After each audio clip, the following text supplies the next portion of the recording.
Amigos, bienvenidos a otro episodio del podcast de Félix. Probablemente uno de los episodios donde vamos a hablar de como que más cosas. Tenemos muchísimas notas esta semana y aparte tenemos una novedad, pues llamémosle personal, ¿no? A este equipo que hace este podcast, y por equipo me refiero a Pablo Penella y yo.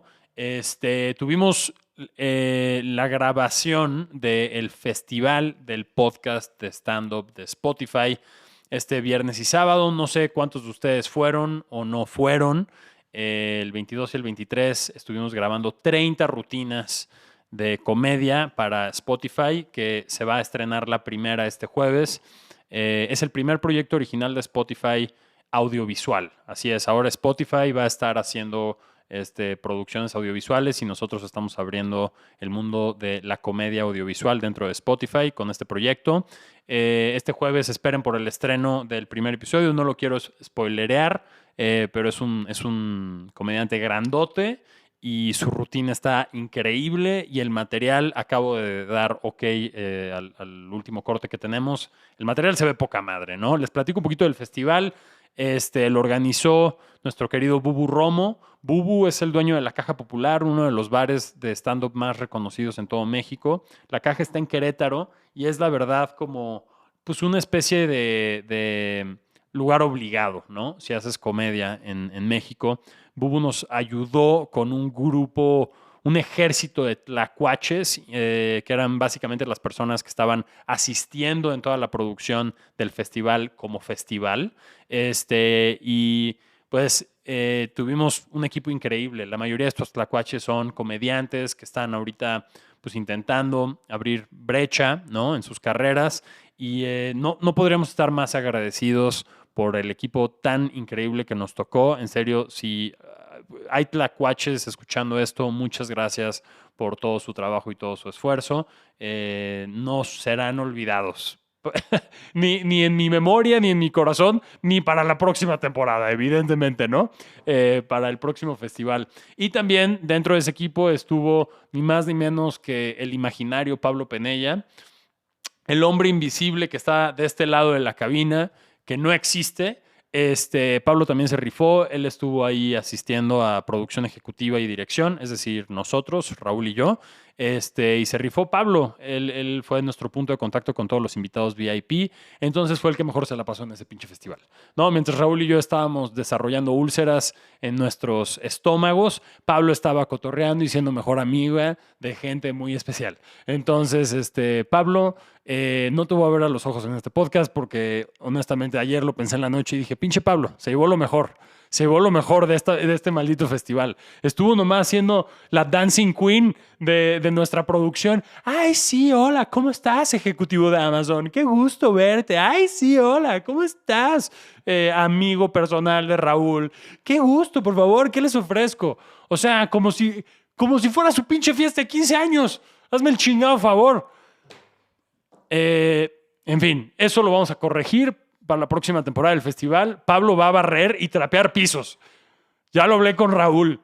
Ahora sí vas a ver de qué lado más iguana Pablo Penella. Pero bueno, empezamos con el podcast.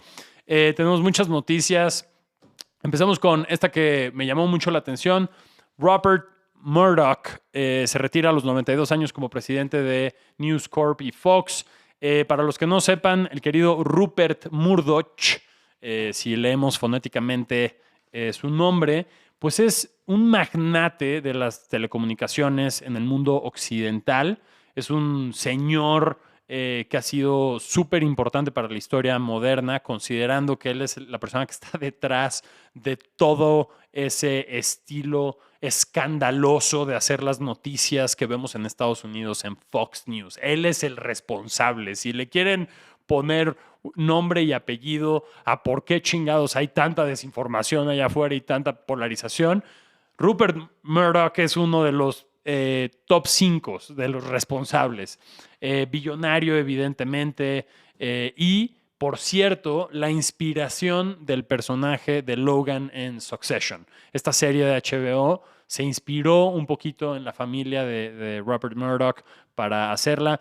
Y lo único que les puedo decir es que si este cabrón se retiró a los 92 años de edad, ¿Por qué Pablo no estaría barriendo y trapeando en el festival de comedia en sus 20s? O sea, no es demasiado pedir de Pablo que trabaje 24 horas al día en esta oficina y luego lo explotemos un fin de semana en un festival. No, y tenga que ahora limpiar letrinas. No es inverosímil pensar. Se ve como un señor de 92 años, Pablo Penella. Pablo sí se ve como un señor de 92 años, pero todavía no tiene 92 años. Entonces lo vamos a seguir explotando hasta que cumpla 92. ¿Por qué? Porque lo queremos. Porque si alguien como este billonario, Rupert Murdoch, trabajó hasta los 92, Pablo tiene que trabajar por lo menos hasta los 92 con nosotros. Por lo menos, por lo menos. Honestamente, un asunto interesante. Yo sí preveo que va a impactar en la forma en la que vemos noticias, por lo menos desde el punto de vista norteamericano inglés, ¿no? Llamémoslo así.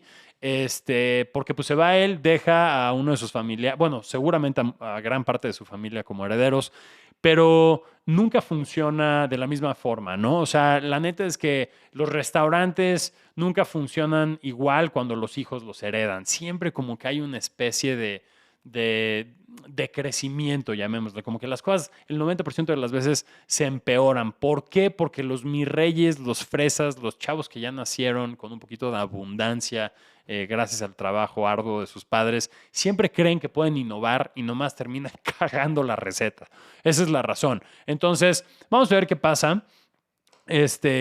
Ya es un anciano, este señor, 92 años, ya era momento de que se fuera, pero también se va en un momento donde cada vez los medios masivos de comunicación son menos relevantes, en el sentido de que antes todos teníamos las noticias de uno o dos canales, ¿no? Esa era nuestra fuente de información.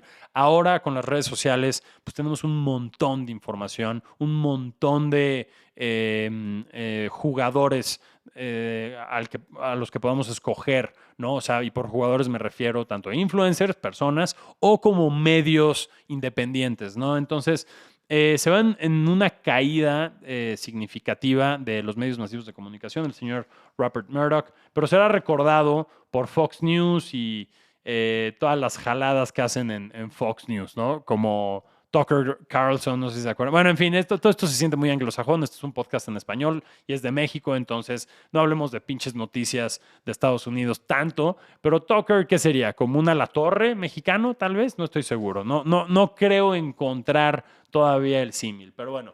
Ahora sí que les van a tocar las golondrinas al querido Rupert Murdoch. Tenemos otra noticia que me alegra un poco más que la pasada. Por cierto, me estoy intentando mover rápido porque todos insisten en que ya no hable de las noticias. Entonces, entonces ahora tú quieres decir cómo yo chingada madre hago mi podcast, cabrón. Con mucho gusto, señor. Ahorita se lo cambiamos. Ahorita lo hacemos rápido, no se preocupe.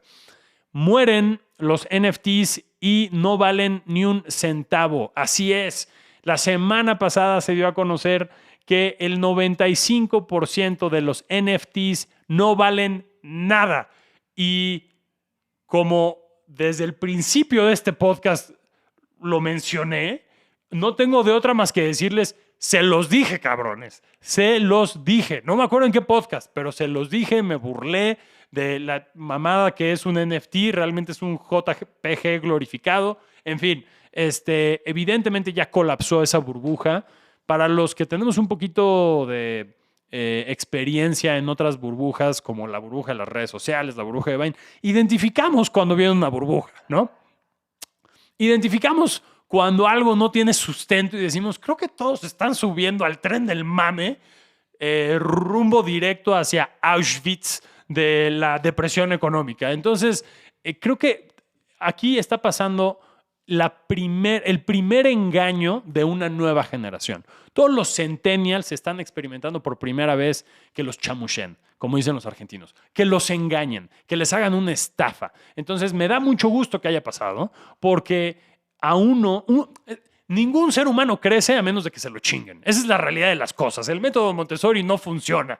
Lo que funciona es el método de Tepito, donde te atracan y piensas y dices, no debí haber hecho eso, y ahora creces, evolucionaste en tu espíritu y en tu intelecto. A mí también me han chingado. Una vez en Las Vegas, un mago me robó un par de zapatos Y dejé de creer en la magia del ser humano. Dejé de creer en el espíritu de la magia como entretenimiento. Estaba yo por el mall, pasándola bien.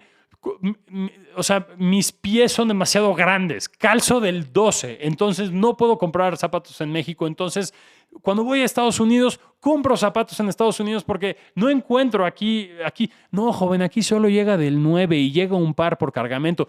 Pendejo, ya te dije que necesito del 10. No me hables del cargamento. Ah, no, sí, del 10 no tenemos. Entonces, ¿qué chingados estamos haciendo aquí platicando de tu cargamento?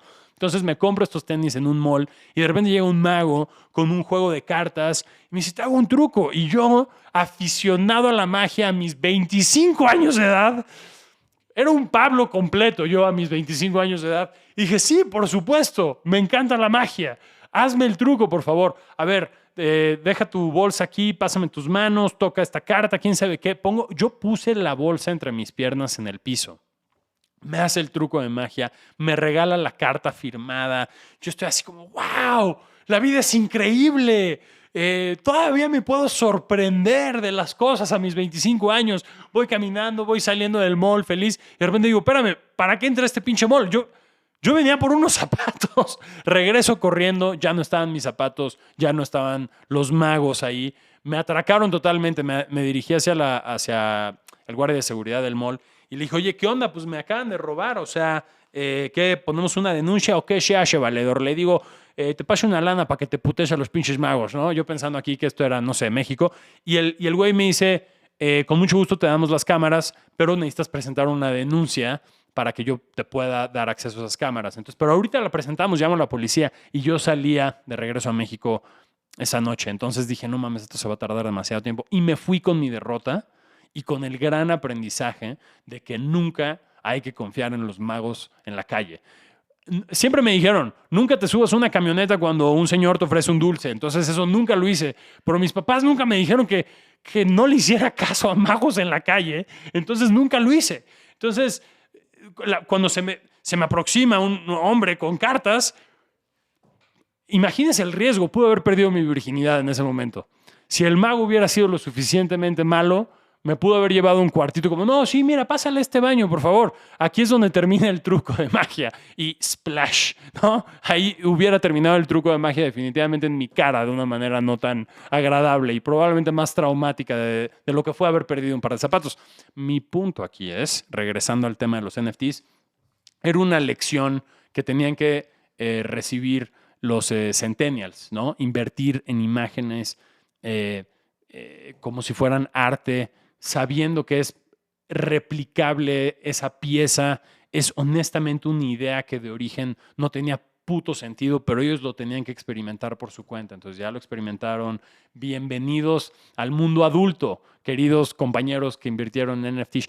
Pero ese es solo el 95%, eso quiere decir que un 5% sí es arte. Cabrón, estás viendo y no ves. Chingada madre. Órale, está bien, invierte. Invierte en lo que tú crees que es ese 5%. Invierte, está bien. Está bien, Juanito. A ver cómo te va en la vida en general.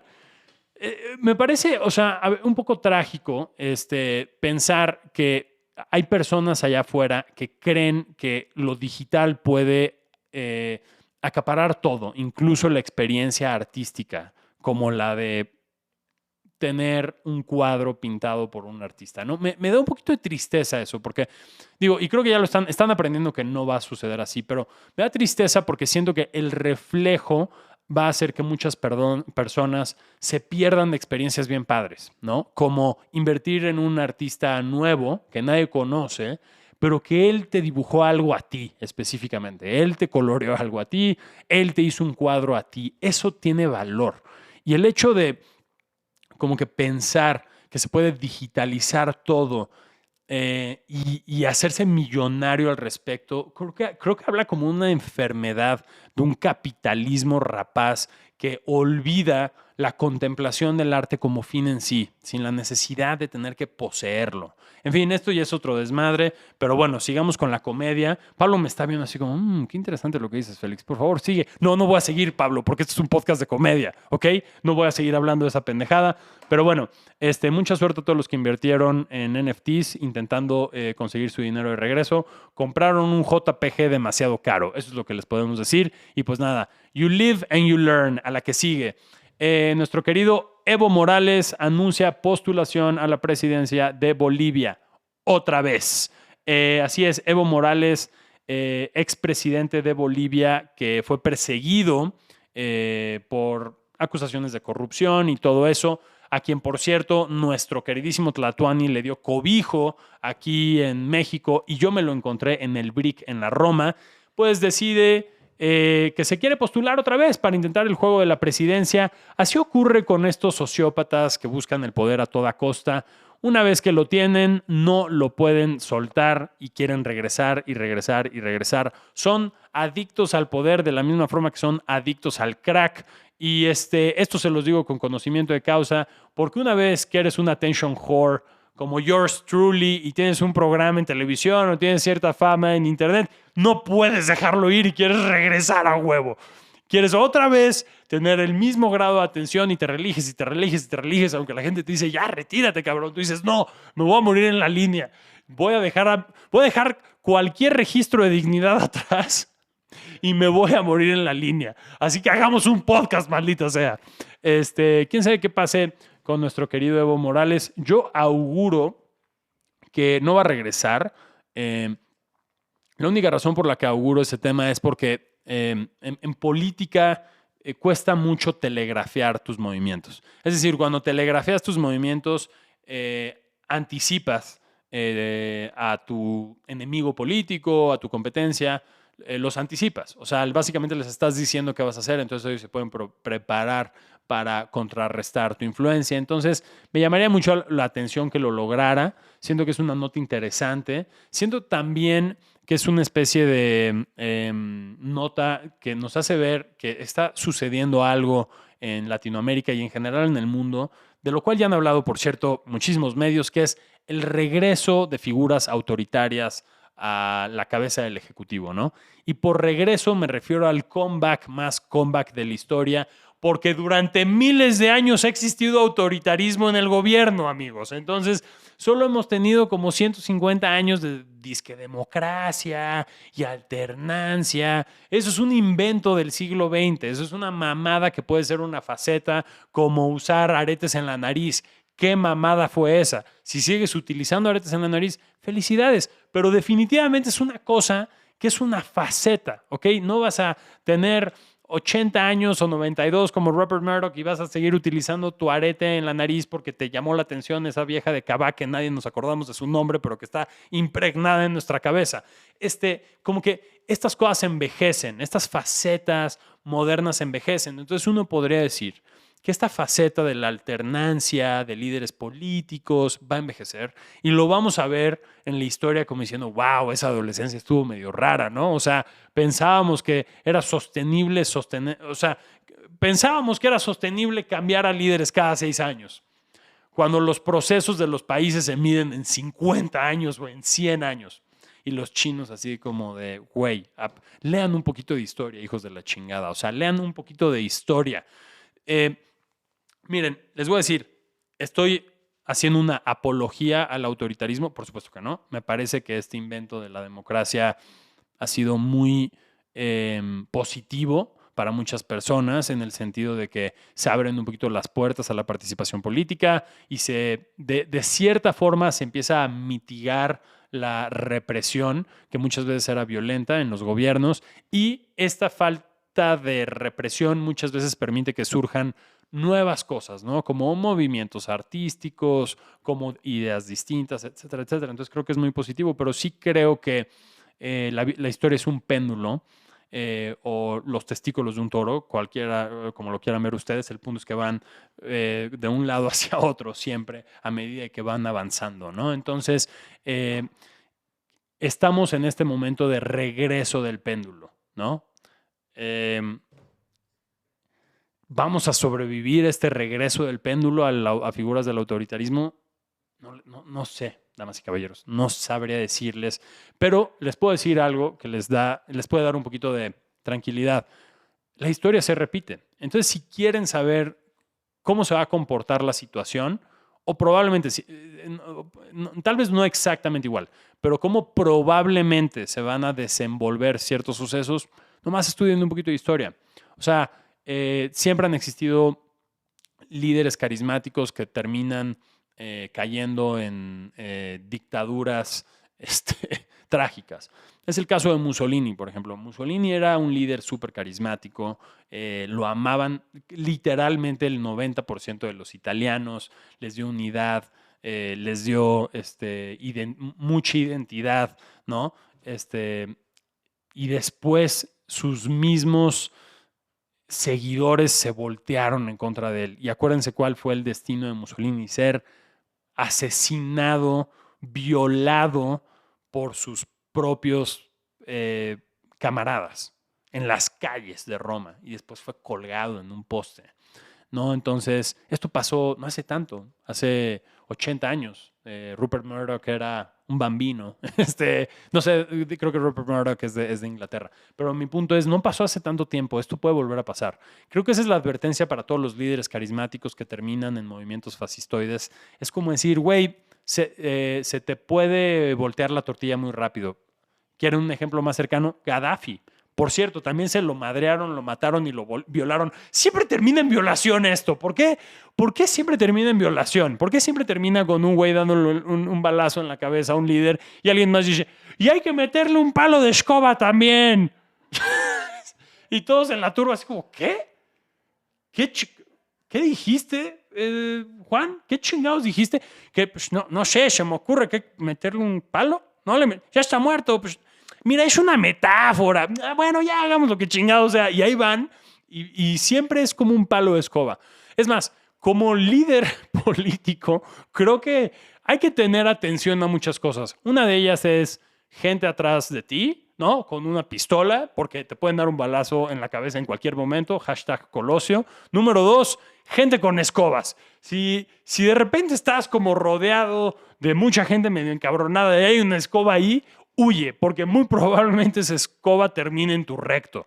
Y no hay escuela para dictadores, pero esta debería ser la primera lección en la escuela de dictadores, ¿no? O sea, la cosa siempre se voltea. Creo que hay como que esta especie de, otra vez, péndulo emocional entre los fanáticos, ¿no? Como que los fanáticos conocen de extremos, adoración u odio. Entonces, mi psicoanálisis sanborneano del libro de Self-Help que te compras ahí mal traducido, es que este tipo de figuras enamoran a las masas, vendiéndoles sueños de progreso y cambio, diciendo que él es parte de ellos y que los demás son muy malos y los han latillado durante años, pero que él los va a proteger. Y después de cierto tiempo las masas se dan cuenta de que nada de eso fue verdad o sirvió, y pasan de adorar a odiar, a muy rápidamente querer matar esa fuente de decepción. De la misma forma que ocurren como los crímenes pasionales, ¿no? Te enamoras de alguien y es este amor como súper de extremos, y de repente ya no sabes cómo ocurrió, pero lo apuñalaste a tu novio 50 veces en el pecho, ¿no? Entonces, estas cosas sí pasan estas cosas. Esperemos que no. Esperemos que las redes sociales, seguramente las redes sociales nos van a salvar de esta amnesia colectiva que tenemos. Pero bueno, yo no tengo miedo de eso. Yo soy el líder de una secta, la líder de la secta de la que todos ustedes forman parte. No soy dictador, soy líder de secta. Generalmente los líderes de secta provocan el suicidio colectivo de sus seguidores, lo cual ya lo estoy haciendo con Pablo. No se dio cuenta de lo que le puse en el trago que se acaba de tomar. Entonces, pero nunca llegamos al poder y no hay ni un caso allá afuera de un líder de secta que haya sido asesinado y violado por sus seguidores. Entonces yo no tengo ese miedo. Que tengan miedo los líderes políticos del futuro. Siguiente nota. Grecia impone jornada de hasta 13 horas y 6 días laborables. Pues nada, aquí son los griegos diciendo, oigan cabrones, echamos la hueva durante 40 años y estuvimos en las espaldas de la Unión Europea muchísimo tiempo echando desmadre y divirtiéndonos y lo que sea. Creo que nos van a mandar a la chingada la Unión Europea con el probable conflicto que se avecina con Rusia. Entonces tal vez conviene ponernos a trabajar, tal vez se me ocurre, porque también con la influencia de todos los inmigrantes que están entrando y que vienen de África y que quieren chambear no 13 horas, quieren chambear 18 horas, creo que ¿por qué no? ¿Por qué no nos ponemos un poquito las pilas, no? Entonces, a ver qué pasa. Esto es una nota muy interesante. Definitivamente cambia drásticamente la postura que ha tenido Grecia en los últimos años. Yo sí creo que tiene que ver un poquito con la lectura de cómo viene el panorama económico en los próximos meses. A ver, la mayoría de las personas están pronosticando una recesión económica para junio-julio del 2024. Ya lo habíamos hablado en otro podcast. Entonces, creo que eso es lo que quiere decir. Creo que necesitan los griegos prepararse para un escenario donde la OTAN entra en conflicto directo con Rusia y ellos, por su posición geográfica, están medio entre la espada y la pared. Turquía está muy pegadito a ellos. Turquía tiene a un líder autoritario. Putin es un líder autoritario. Es probable que en un conflicto militar Rusia y Turquía medio se alíen. Estoy diciendo mamadas que no entiendo, como ya me lo han dicho varias veces seguidores en TikTok, pero esta es mi lectura solamente, de la misma forma que ustedes pueden tener su lectura. Es probable que dos líderes autoritarios como Putin y, se me acaba de olvidar el nombre de este cabrón, del presidente de Turquía, se alíen. Entonces, Ucrania está en juego ahorita, pero eso se puede extender a Polonia y desde el punto de vista del Mediterráneo se puede extender rápidamente a Grecia. Entonces esos dos países están como viendo qué pedo, ¿no? La OTAN tiene una promesa de protección a todos los países que forman parte de Europa, pero con una recesión encima, con un desabasto de gas, no, uno nunca sabe, ¿no? Entonces tiene medio sentido que cambien estas políticas. Yo creo que es un bandazo. Honestamente, hoy en día, como que jornadas de 13 horas, 6 días laborables, después de una pandemia donde todos nos dimos cuenta que se puede trabajar menos y a distancia y sin necesidad de tanto desgaste, por lo menos en el mundo digital, tal vez se siente medio anacrónico, pero tal vez hay algo que no estamos viendo aquí, que es, no sé, tal vez están pronosticando que van a ser aislados digitalmente. Rusia puede bloquear el acceso al Internet de zonas enteras. Entonces, tal vez están diciendo necesitamos empezar a regular una especie de autosuficiencia de mano de obra que no dependa de el comercio digital. No sé, estoy nomás diciendo mamadas, pero me suena que va un poquito por ahí. Evidentemente hubieron huelgas. En Atenas ya se ha vuelto como el coliseo de huelgas cabronas. Entonces, más de 6,000 personas se manifestaron y pues la policía los reprimió ahí en Atenas. Fue una marcha que pues tuvo definitivamente ahí sus desmanes, encabezada por profesores, todo este tipo de cosas. Pero bueno, vamos a ver cómo termina esa situación. Yo creo que más horas de jornada laboral no significa más productividad. México es el ejemplo perfecto. Somos el país que más trabaja en términos de horas, creo que en el planeta, y somos de los más ineficientes. ¿Por qué eso del cafecito, amiga? Es que el licenciado quiere que me quede aquí. Hasta que se vaya él, yo ya no tengo nada que hacer, pero yo me voy a quedar aquí, pero después yo no voy a venir en el puente, ¿eh?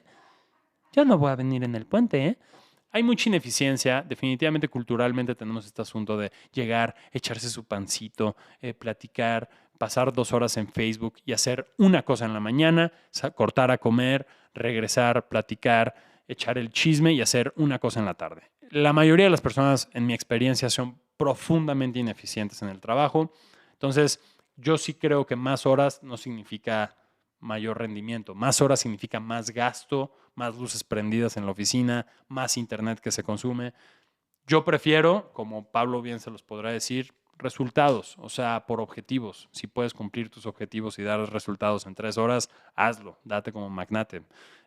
Si necesitas 14 horas para hacerlo, entonces van a ser 14 horas. Si necesitas 24, papi, pues tú firmaste el contrato, ¿no? ¿Qué te digo? O sea, te comprometiste para entregar un resultado. Y creo que ese, en mi opinión, es el futuro de los países que van a adaptarse y es muy importante ser flexible en la modernidad, específicamente considerando que ahora va a existir la inteligencia artificial en todos lados. Entonces, bueno, ese ya es otro tema de hueva a la que sigue. No sé cuánto tiempo me queda, Pablo, en esta primera media hora, pero ya llega la media hora. Maldita sea. Denme chance de nomás leer las últimas. Acusan a una estrella de fútbol americano de dejar embarazada a 4 mujeres. Déjame leerlo otra vez. Acusan a una estrella de fútbol americano de dejar embarazadas a 4 mujeres al mismo tiempo. Este cabrón es un campeón, ya no necesita el anillo del Super Bowl. En el corazón de todos nosotros, eres el campeón número 1. ¿De qué equipo es este jugador? De los Miami Dolphins. Sabía. Los pinches delfines son animales muy jariosos, ¿ok? Ustedes vean todos esos videos de vacaciones en Cancún. Pinches delfines andan jopeando a todas las mujeres que se meten a nadar en las aguas de Cancún con delfines. Es una realidad. Vámonos a la que sigue. Estudios y escritores de Hollywood. No, espérame. Estudios, no estudios como de preparatoria. Esto es el tema de los estudios de Hollywood, ¿ok? Escritores de Hollywood llegan a un acuerdo tentativo para poner la... Es que cuando me pones presión, Pablo, no puedo. Lo voy a leer otra vez. Escritores de Hollywood llegan a un acuerdo tentativo para poner fin a la huelga. Felicidades para todos los que están sindicalizados en Estados Unidos. En México eso no existe, entonces nos vale sorbete. A la que sigue. Usher encabezará el espectáculo de medio tiempo del Super Bowl del 2024. Creo que aquí la gran noticia es que Usher sigue vivo, porque para todos nosotros había desaparecido de la faz de la tierra, de la misma forma que Akon. ¿Qué pasó con Akon? Akon era enorme y desapareció. Creo que empezó a hacer como focos en África o una cosa así. Si alguien tiene noticias de Akon, avísenme, que me gustaba mucho. Chihuahua multa a Natanael Cano con más de $1 millón por apologías al delito. El ayuntamiento de Chihuahua multó con $1 millón al cantante mexicano Natanael Cano por haber interpretado canciones que hacen apología al delito durante el concierto que ofreció en la ciudad el viernes pasado. ¿Qué canción no hace apología al delito que sea un hit? Al parecer, para que una canción sea un hit, necesitas hacer apología al delito. Como, por ejemplo, la canción de Hacia el Sur. Es una canción que hace apología al delito de la pedofilia. Vean el videoclip. Son unos cabrones de casi 30 años ligándose a una niña como de 14, güey. Recuerdo bien el patio de tu casa, mi sitio favorito el fin de semana, mirando las estrellas. No, tirados en el... ¿Cómo era? Tirados en el campo, tirados en la arena. Me gustaba explorarte hacia el sur.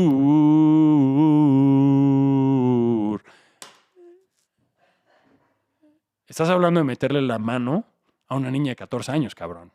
Sí, te ves muy guapo, no lo estoy negando, pero estás haciendo apología al delito. Y luego dice, ¿qué dice? Tus jeans eran algo tan despreciable.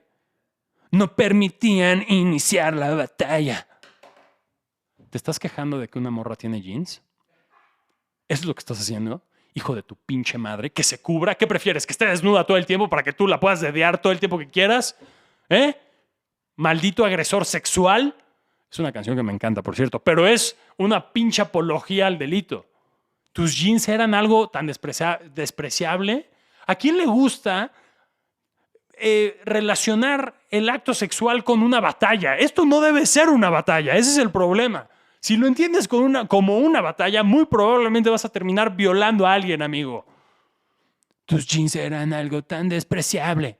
No permitían iniciar la batalla. Y todas las morras ahí, sí, entiendo la metáfora. Soy la única que entiendo qué pasa. Sí, seguramente. Ok, hablamos de historia. ¿De qué historia vamos a hablar el día de hoy? ¿De qué quieren hablar, compañeros? Hoy no pusieron ninguna sugerencia, ¿verdad? No, creo que realmente no pusieron nada para este podcast, pero yo sí tengo información digna de que ustedes escuchen.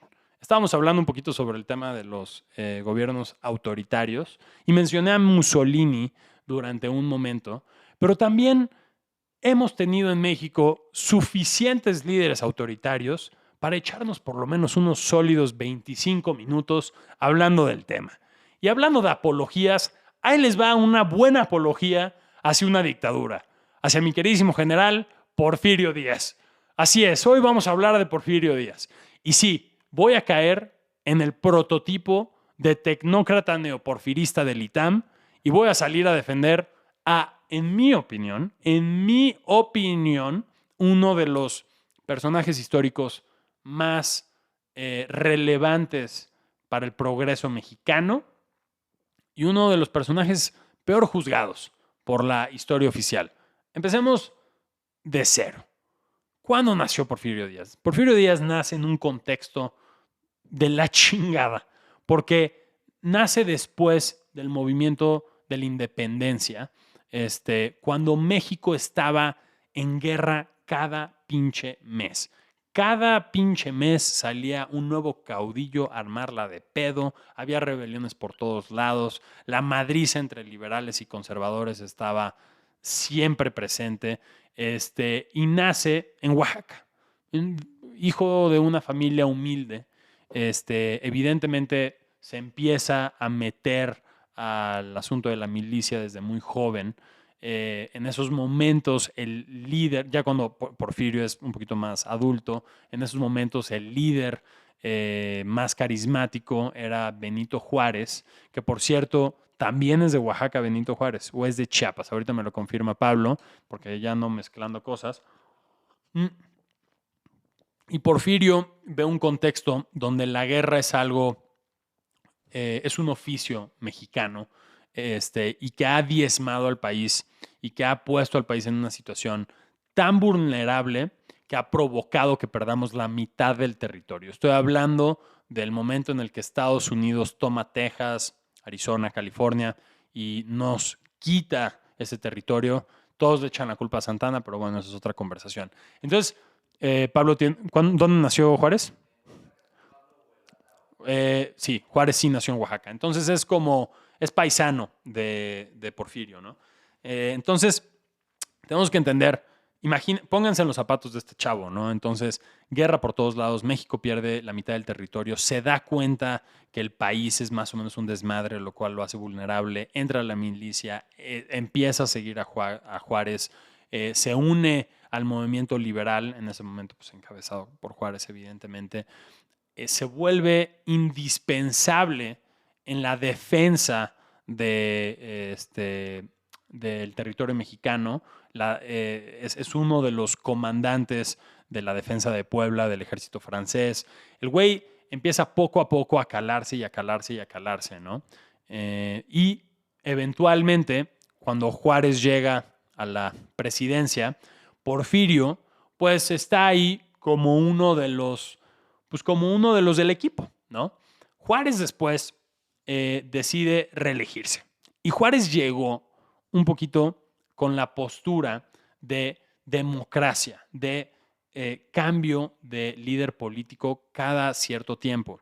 Pero como todos en el poder, como ya lo habíamos dicho, como Evo Morales, como otras personas, ya saben quién, esto no es suficiente. Todos creen que necesitan estar más tiempo. Entonces, lo paradójico en esta historia es que Juárez se reelige y Porfirio se levanta en armas en contra de Juárez, que es un pinche chisme cabrón, porque era su pana, era su parce, era su mentor, su gurú, su chanok.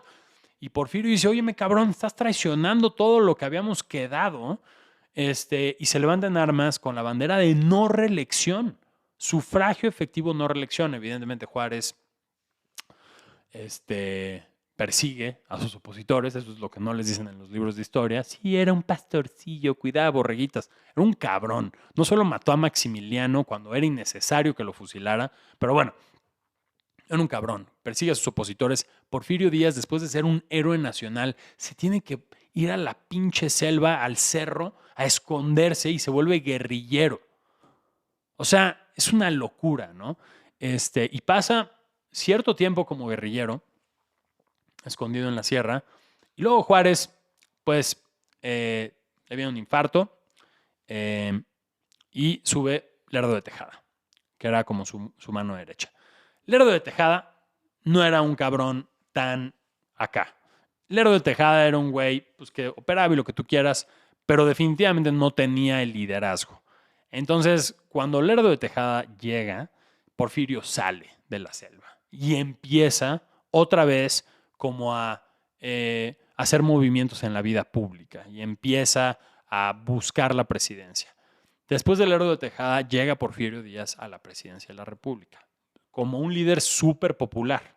Lo querían muchas personas. Y como su bandera desde el inicio fue la no reelección, no se religió. O sea, Porfirio siempre te la tiran así como, ay, estuvo 30 años en el poder, un pinche dictador, la chingada. Espérate, hay que darle contexto. El güey se levantó en armas en contra de Juárez porque Juárez sí se religió. Y cuando él llegó, después del Lerdo de Tejada, Porfirio no se reelige. Cabe mencionar que en su mandato Porfirio empieza a poner en cintura a todos y empieza a fusilar a cabrones diestra y siniestra y empieza a pacificar el país. Porque él venía de un contexto donde sabía que se necesitaba mano dura para evitar los levantamientos armados constantemente que hacían este país muy vulnerable. Entonces, ¿qué hace? Recibe un gobierno ultraliberal de Juárez y Lerdo de Tejada, donde Juárez y Lerdo se encargaron de madrearse a la Iglesia Católica rudo con las leyes de Reforma, lo cual, pues evidentemente, provocaba movimientos secretos en contra del gobierno, pues porque la Iglesia estaba ahí moviendo sus fichas. Entonces Porfirio llega al poder y dice, yo no voy a ser tan cabrón como Juárez. Pacta con la Iglesia Católica una especie como de paz, de yo no te voy a chingar, no te voy a perseguir, sigue haciendo tu cosa, reconociendo que México es un país profundamente católico y manda el mensaje a caudillos de otros lados de bájenle de huevos porque los voy a matar a todos, ¿no?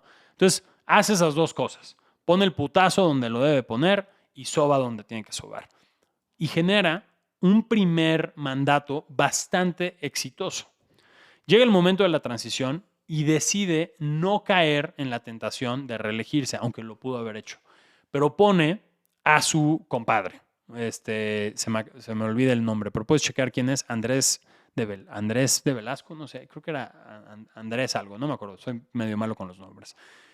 Muchos dicen que era títere de Porfirio, puede ser que sí, robó mucho, puede ser que sí, hay muchas cosas que se dicen, pero a nivel histórico la relevancia es que fomenta el cambio y es congruente con la plataforma o la narrativa que lo llevó al poder.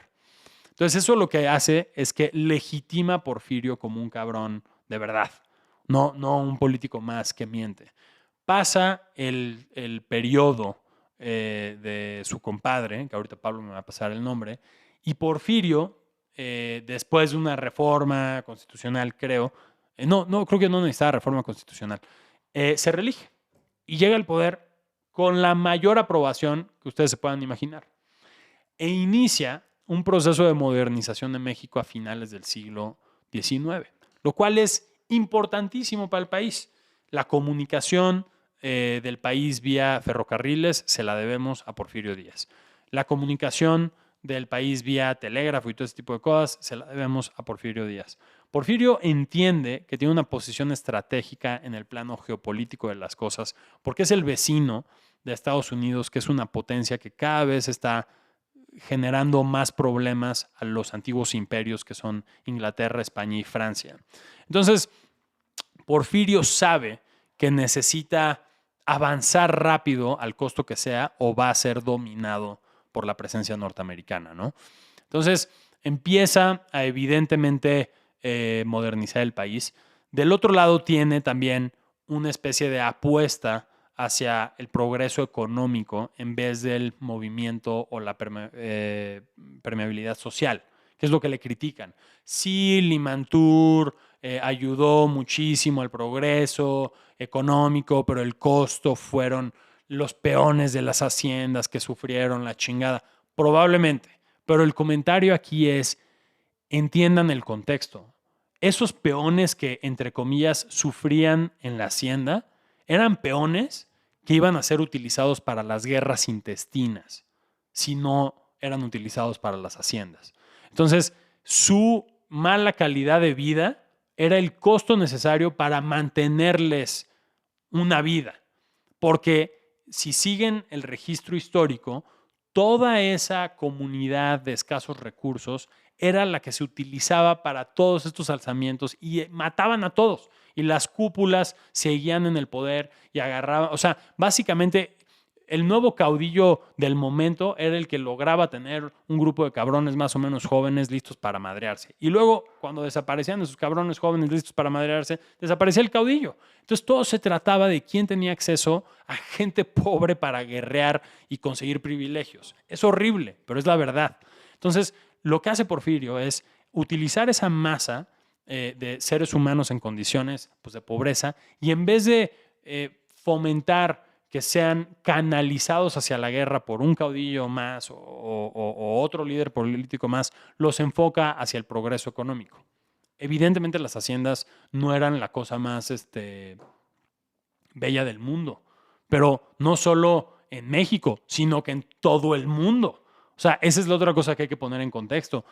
O sea, todos hablan sobre la explotación del indígena en tiempos de Porfirio, pero no ponen en contexto que Estados Unidos económicamente se seguía privilegiando de la esclavitud que tuvo vigente durante muchísimos años. Entonces, hay esta cuestión como de competencia económica que tiene que ser recordada siempre que hablemos de las haciendas en México y siempre que hablemos de Limantur. ¿Ya tienes el nombre? Manuel González, es Manuel González. Sí, es Manuel González, perdón, soy pésimo con los nombres. Manuel González fue el presidente que estuvo entre el primer mandato de Porfirio y el segundo mandato de Porfirio.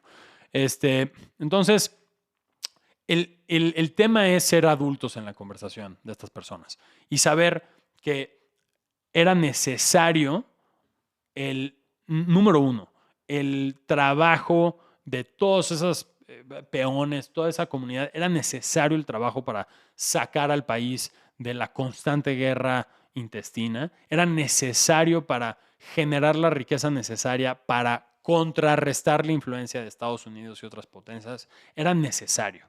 Entonces, número dos, con respecto a la represión de Porfirio de movimientos sociales que se alzaban en armas, en su cabeza, él ya había visto esa historia 1000 veces en toda la mitad del siglo XIX.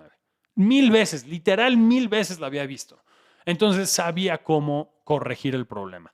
Evidentemente vivimos en una época ahorita súper cómoda donde todo esto nos parece una salvajada, pero para ese momento no lo era. Hay que juzgar a la historia con los zapatos y los lentes correctos, ¿no? No con tus lentes del siglo XXI donde ya existe internet y puedes echar la hueva 6 horas de tu día viendo Netflix.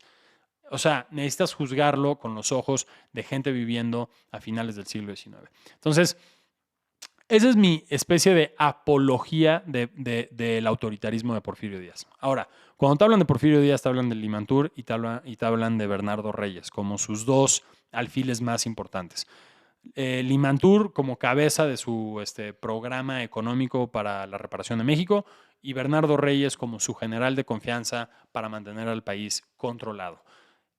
Porfirio se reelige en los finales del siglo XIX de una manera, ahora sí que sin competencia, casi.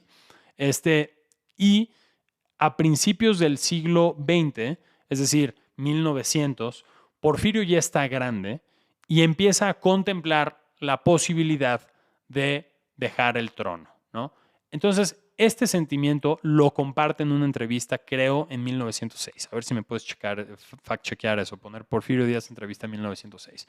Lo entrevista a un periodista norteamericano y básicamente ahí Porfirio dice que México está listo para la democracia, que el país está estabilizado políticamente, que el país tiene progreso económico y que es momento pues, de que él cuelgue los guantes y que alguien más se suba al ring. Si Porfirio, o tal vez sea 1904 y en 1906 no la cumple. 1910, no creo que sea la 1910, no, es un poquito antes. Entonces, lo importante aquí es que para todos los jefes políticos del país, esta entrevista donde Porfirio dice México está listo para la democracia, lo escuchan ellos como e inician las carreras. Entonces dicen, va, perfecto. Entonces ahora todos debemos de empezar a mejorar nuestra posición política porque este güey va a querer agarrar a su sucesor. Todos están diciendo va a ser Limantur, va a ser Reyes, pero algunos dicen tal vez agarra a alguien más porque Reyes está muy viejo, Limantur también. Entonces, ¿ya tienes la entrevista? 1908. ¿Con quién? Entonces, es 1908 con Krillman, la entrevista con Krillman. Entonces, el punto es que se arma el alboroto. Si Porfirio hubiera respetado esa comunicación que le hizo a todos los líderes políticos de México, Porfirio Díaz hubiera sido el líder más adorado de la historia de México. No solo héroe de guerra defendiendo al país en contra de los franceses, no solo un cabrón que fue congruente con su pedo de no reelección, por lo menos en la primera, no solo un güey con un alto índice de aprobación, la modernización del país, etcétera. Si tan solo hubiera cumplido con esa postura que había expresado en esa entrevista, hubiera sido el héroe nacional. Pero no la cumplió. Entonces, en ese momento, el país se enardece. Específicamente, la gente, llamémosle liderada por un chaparrito llamado Gustavo y Madero. Madero, que en ese momento era, la verdad, solo un líder carismático sin ninguna experiencia en gestión de gobierno, pues se levanta en armas, arma su desmadre, etcétera, etcétera. Saca un panfleto donde dice que está muy decepcionado de Porfirio Díaz porque él era su héroe, pero no supo salirse a tiempo, etcétera, etcétera. Empieza la revolución, empieza como un chiqui levantamiento militar y Porfirio Díaz, que esto es lo que nadie hace énfasis, decide retirarse.